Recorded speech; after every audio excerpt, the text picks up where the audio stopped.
Good afternoon. Savva here from Savva Talk Spurs. Finally back in the country, finally able to record and do some shows. Happy Monday to you all. It's actually quite nice for a bit of sun coming in, so it's all good. My daily thought. Today I wanted to spend a little bit of time and go through with you my ratings, I suppose, on our new signings from the summer. Now, why have I chosen now to do it? We're just coming up to that quarter mark in the season. So we're coming up to what at the weekend will be our 9th game, which will be just under a quarter of the season. And I just wanted to have a little look as to how have they done, who's settled in well, who's impressed, who hasn't played, all that type of stuff. What's interesting for me, anyone who watched the Spurs Corner last night would have seen me say this multiple times. So many fans, they were adamant that we'd had a great window. It's been a 7 or 8 out of 10. We've got all this squad depth. We've improved the 11 massively. We've got in all the players Conte wants. So let's explore that. Let's see if any of that so far has come true. Now, there's still time for that to change. We're only just coming up to a quarter of the way through the Premier League season. But let's have a look. Let's see where we are. So let's start. And please put in your comments. Let's have a chat. And this will be going live very, very soon. Let's start with Ivan Perisic. Very interesting one, Perisic. Good player. I think what I've seen, again, anything I say here will be my own opinions, okay, of course. What I've seen, I've been a little bit underwhelmed by his general play. I think he's got a wonderful cross. Let's start with the positives. I think he's got a wonderful cross. He really has. He's put in some lovely crosses and has got a few nice assists. I'm disappointed in his overall general play in terms of he looks very poor defensively. He looks like he struggles to get up and back. So when he's going forward, I think he looks good. Getting back, I think he looks very leggy, if I'm going to be really honest. And it looks like we signed a player there that's over the hill. Sorry, I know people are going to disagree with that. I'm not saying I don't like Perisic. I do. Perisic has always been a player I've liked for the last decade. It just feels that we've gone and got him when he's just a bit past it. Let me know what you think. What do you think of Perisic? Now, I'm not saying in any way, shape or form he shouldn't play because the alternative is Ryan Sessegnon. And I'd rather see me at left wing back than Ryan Sessegnon. And I'm right-footed and 40 years of age in about a month's time. But tell me, what do you think about Perisic so far? As I said, some good bits, some good assists, all-round general play. I feel like his passing sloppy. I feel like it's lacking. What do you think? Let's move on to the second signing. And this is in no particular order, by the way. Yves Basuma. This is a really, really interesting one. This is the conundrum for me. I liked the signing of Yves Basuma. He was probably the only signing out of all the players where I was like, yeah, I want to see this guy go straight into our 11, and I think he's going to be brilliant. So far, we've seen him start one game. He started one game, and that was against West Ham away. He hasn't started in either of the 2 games in the Champions League either. So of the 10 possible chances, he started one game. And this baffles me, especially when I look at our midfield and I see how much we're overrunning games. And I just look at Basuma as this powerful player with this great engine that's got Premier League experience that we've seen dominate midfields, including ours. He's dominated midfields for years in the Premiership. For some reason, we're not seeing him play. Now, obviously, you'll say, well, Conte's the manager. He knows best. But I can't work this one out. What do you think? What would you guys do? Would you put Basuma in? Would you start him? Would he start over Højbjerg or Bentancur? Would he play alongside Højbjerg and Bentancur? What would you do? Because so far for me, it's really difficult to judge it as a signing because he's not played. So again, another one, if Conte really wanted him, why is he not playing games? Baffling for me. Let me know your thoughts. What do you make of it? Next player is Longley. For me, this was always a very meh signing.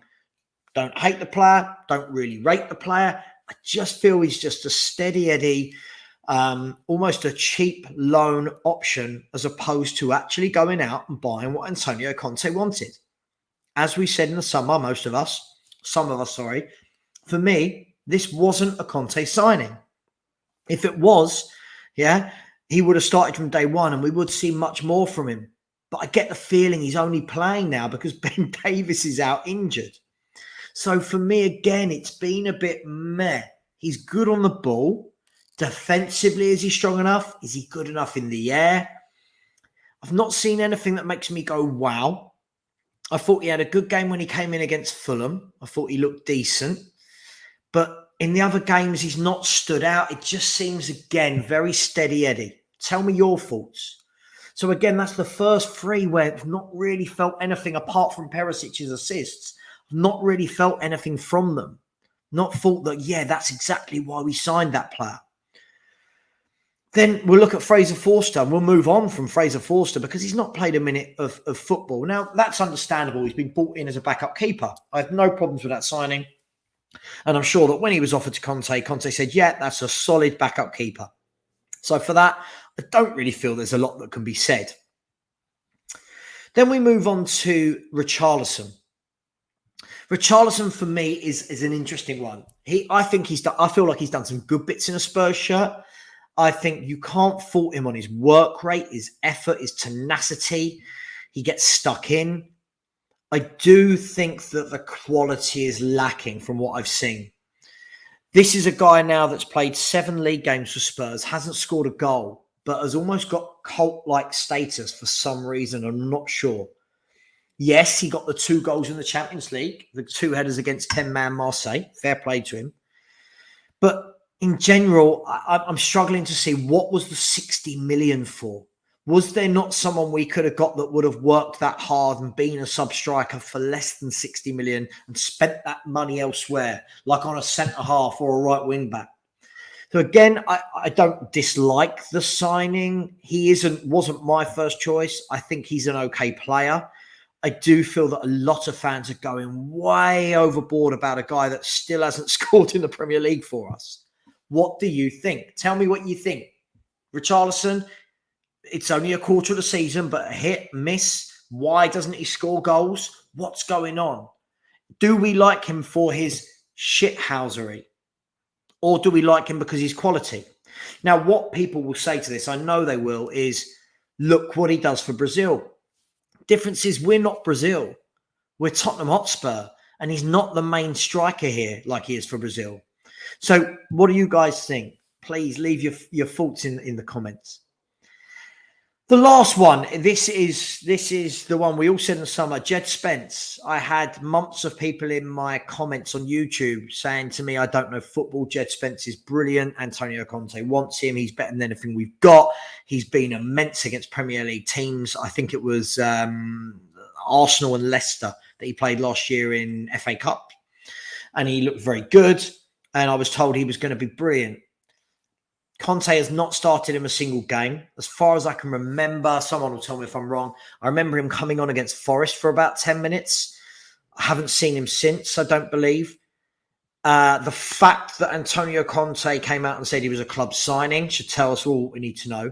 And the fact that Antonio Conte picks that clown Emerson Royal over Jed Spence tells me everything I need to know.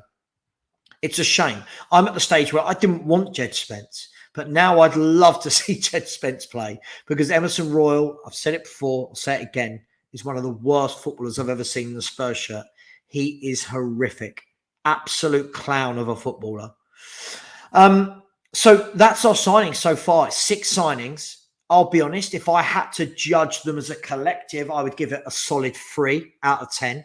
I don't feel anything's really happened apart from a few Perisic assists and a Richarlison brace of headers against 10-men Marseille.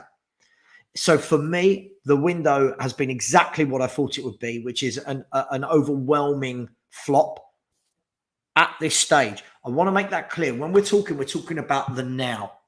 So at this stage, I'm thoroughly underwhelmed with the signings. I'm thoroughly underwhelmed with why we bought them in. I don't believe that he was backed. And I don't believe, like many of you told me all summer, that it's added squad depth. Our squad, look at the bench against Arsenal. It was embarrassing. We're bringing on, Brian Hill was ready, stripped off and ready to come on at one point. Ollie Skip came on. Sanchez, Doherty. This is shocking. So tell me, it's not all doom and gloom. We've done well to get some good results. Still feel that we've not beaten anyone of note. I won't go into the Frankfurt game. I will be doing a video tomorrow morning on the Frankfurt game. And then Henry Wright TV and myself at Savva Spurs will be doing a live watch along tomorrow night from 7:30. So please join us. Leave your thoughts, leave your comments. If you agree, if you disagree. For me, it's been a dreadful start to the season, football-wise. It's been a good start to the season, points-wise. But all in all, I've seen nothing that's changing my opinion on us finishing fourth. I think we're a very average football team that don't really have a plan. But that's me. Leave your thoughts. As always, please like, please subscribe. We've just got over 2K subscribers, so thank you very much for that. Now we move on to the 3K. Much love. See you soon. And I'll be on at 6:30 with Rants and Bants. Please join me. Take care.